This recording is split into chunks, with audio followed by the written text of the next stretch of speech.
Hello friends, आपका स्वागत है एक और नए वीडियो में। आज की ये वीडियो बहुत ही ज़्यादा महत्वपूर्ण होने वाली है, क्योंकि आज के इस वीडियो के अंदर हम साइंस के जो very important objective type question है वो हम आज के इस वीडियो के अंदर देखने वाले हैं, जो कि आपके बोर्ड एग्जाम के लिए काफ़ी ज़्यादा महत्वपूर्ण साबित होने वाला है। क्योंकि आप लोगों की परीक्षाएं 22 फरवरी से स्टार्ट हो रही हैं, तो ये वीडियो आप लोगों के लिए बहुत ज़्यादा महत्वपूर्ण साबित होने वाली है। इसमें मैं उन प्रश्नों को लिया हूँ जो बोर्ड एग्जाम में कई बार पूछे गए हैं, तो आप सभी लोगों को इन प्रश्नों को अच्छे तरीके से तैयार करके ही बोर्ड एग्जाम में जाना है। ये बहुत ही ज़्यादा महत्वपूर्ण है।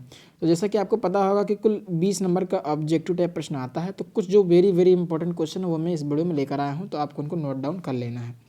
तो चलिए सीधे हम इस वीडियो को स्टार्ट करते हैं और एक एक करके सभी प्रश्नों को देखते हैं। पहला प्रश्न है कि शुद्ध जल का पीएच मान जो होता है वो कितना होता है। वेरी वेरी इंपॉर्टेंट क्वेश्चन है, ये प्रश्न बहुत ही बार रिपीट हुआ है। तो पहला है 7, 8, 9 या 10। तो चार विकल्प दिए हों, तो शुद्ध जल का जो पीएच मान होता है वो कितना होता है, 7 होता है। ऑप्शन नंबर ए करेक्ट हो जाएगा। दूसरा प्रश्न ये है कि अम्लीय जल का पीएच मान कितना होता है। तो जो अम्लीय जल होता है उसका पीएच मान जो होता है वो 7 से कम होता है, ये आपको ध्यान में रखना है। और अगर एग्जैक्ट 7 होता है तो उदासीन होता है, और 7 से अगर ज़्यादा होता है तो वो क्षारीय होता है, 7 से कम जो होता है तो वो अम्लीय होता है। दूसरे का विकल्प नंबर ए जो है वो करेक्ट हो जाएगा।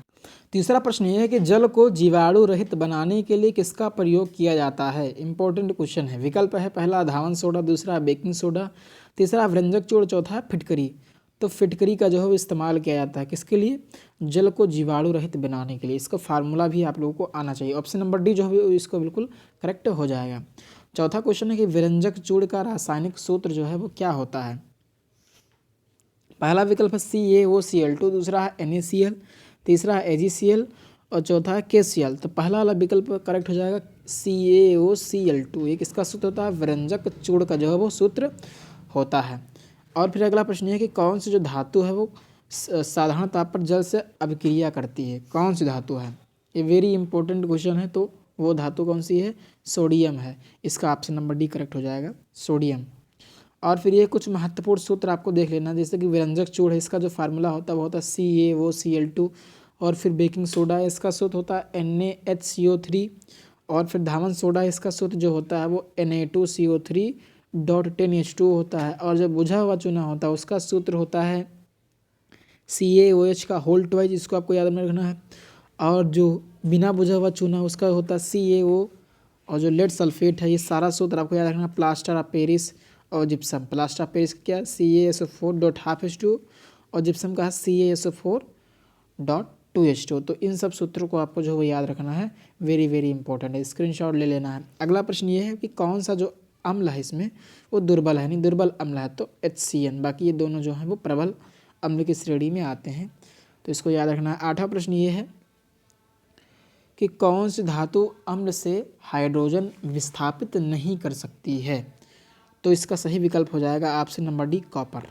ऑप्शन नंबर डी जो हो जाएगा वो कॉपर हो जाएगा। और फिर है प्रोपेन का सूत्र है, तो प्रोपेन आपने पढ़ागा मेथ एथ प्रोप ब्यूट। तो जो फार्मूला होता है एल्केन का CnH2n+2, ये फार्मूला होता है, तो इसी से निकलेगा।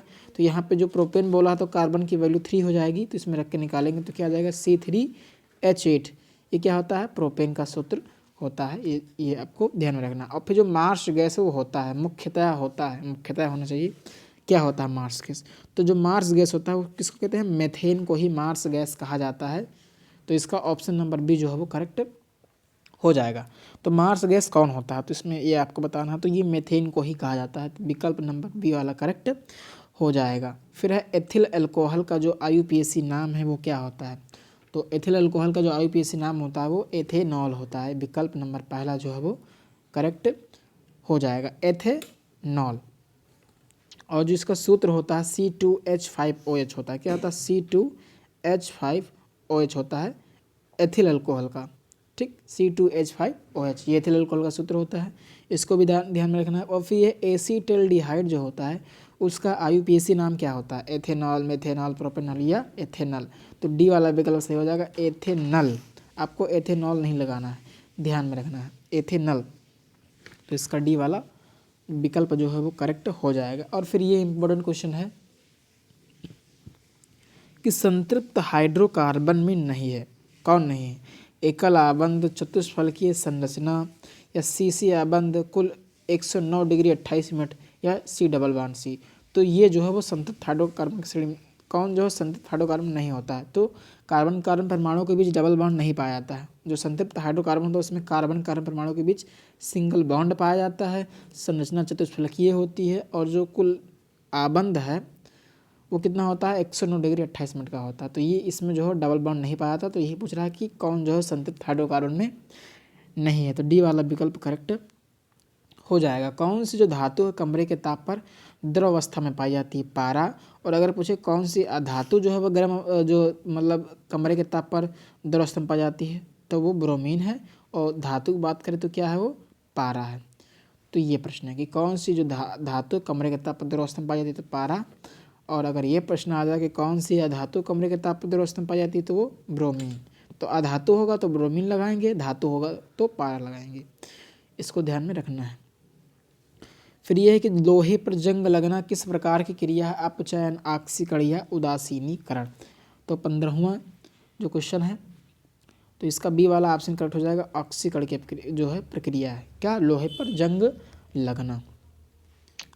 और फिर 16वां प्रश्न ये है कि दूध से दही बनना कैसा परिवर्तन है। सिंपल सी बात है, कैसा परिवर्तन है, ये रासायनिक परिवर्तन है। तो ये तो केमिस्ट्री हो गया। अब हम देख लेते हैं कुछ बायोलॉजी के प्रश्न कि निम्नलिखित में से कौन सा जो है विटामिन जल में घुलनशील होता है। तो विटामिन बी एंड सी जो होता है वो जल में घुलनशील होता है। इसको आपको याद रखना है। तो डी वाला विकल्प जो है वो सही हो जाएगा। जैसे विकल्प पहला दिया है विटामिन ए, दूसरा है बी, तीसरा है सी, चौथा है बी और सी दोनों। तो यही वाला करेक्ट होगा। केवल एक ही नहीं, बी और सी जो होते हैं वो जल में घुलनशील होते हैं। और फिर नेक्स्ट क्वेश्चन है कि कौन सा विटामिन जल में घुलनशील नहीं होता है। तो आपको पता होगा बी और सी घुलनशील होता है, जल में घुलनशील होता है। जो कौन सा विटामिन जल में घुलनशील नहीं होता है, यह बताना। तो विटामिन ए जो होता है वो जल में घुलनशील नहीं होता। मैंने इधर बताया कि जो बी और सी जो होते हैं वो जल में घुलनशील होते हैं, और जो ए होगा वो नहीं होगा। तो इसमें ये वाला ऑप्शन करेक्ट हो जाएगा, विटामिन ए। बाकी जो बी और सी है ये दोनों जल में घुलनशील होते हैं। और फिर प्रश्न ये है कि निम्न से कौन सा विटामिन वसा में घुलनशील नहीं होता है। तो जो विटामिन ए है वो वसा में घुलनशील होता है। विटामिन बी और सी वसा में घुलनशील नहीं होते हैं। किस में घुलनशील होते हैं, ये जल में घुलनशील होते हैं। तो इसलिए डी वाला विकल्प करेक्ट हो जाएगा। बी और सी जो है वो दोनों वसा में घुलनशील नहीं होता है। तो इसका ये वाला विकल्प करेक्ट हो जाएगा। पादप में जाइलम का कार्य क्या होता है, तो जल का संवहन होता है। सी वाला विकल्प जो है वो करेक्ट हो जाएगा। 5वां प्रश्न ये है कि मनुष्य में वृक्क एक तंत्र का भाग है जो संबंधित है। किससे संबंधित है, ये उत्सर्जन से संबंधित है। सी वाला विकल्प इसका करेक्ट हो जाएगा। फिर है मनुष्य के प्रत्येक जबड़ों में चरवड़क दांतों की संख्या कितनी होती है, 5, 6, 7 या 8। तो 6 होती है। तो बी वाला विकल्प इसका भी करेक्ट हो जाएगा, 6। फिर मनुष्य में गुणसूत्रों की संख्या कितनी होती है। तो मनुष्य में गुणसूत्रों की 40, 46, 50 या 52। तो कितनी होती है, 46 होती है गुणसूत्रों की संख्या। बी वाला विकल्प इसका करेक्ट हो जाएगा। और फिर यह है कि जायगोट में गुणसूत्रों की संख्या कितनी होती है, इसको कमेंट बॉक्स में आपको बताना। वेरी इजी क्वेश्चन है। 4 विकल्प आपके सामने दिए हैं, 2x, 4x, 6x या 10x। चलिए 9वां प्रश्न है कि मानो ऑटोसोम के जोड़े होते हैं, कितने होते हैं। मानो ऑटोसोम के जोड़े कितने होते हैं, 22 होते हैं। तो ये वाला हो जाएगा। और ये अंतिम प्रश्न है, इसका कारण आपको बताना। तो क्या होता है, तो ये विषाणु का कारण होता है। तो इसका ऑप्शन नंबर 1 करेक्ट हो जाएगा। तो ये थे बहुत ही महत्वपूर्ण क्वेश्चन। तो आशा करता हूँ कि आपको ये वीडियो पसंद आएगा। वीडियो पसंद आया तो वीडियो को लाइक करें, और चैनल पर नए हैं तो चैनल को सब्सक्राइब ज़रूर करें। धन्यवाद।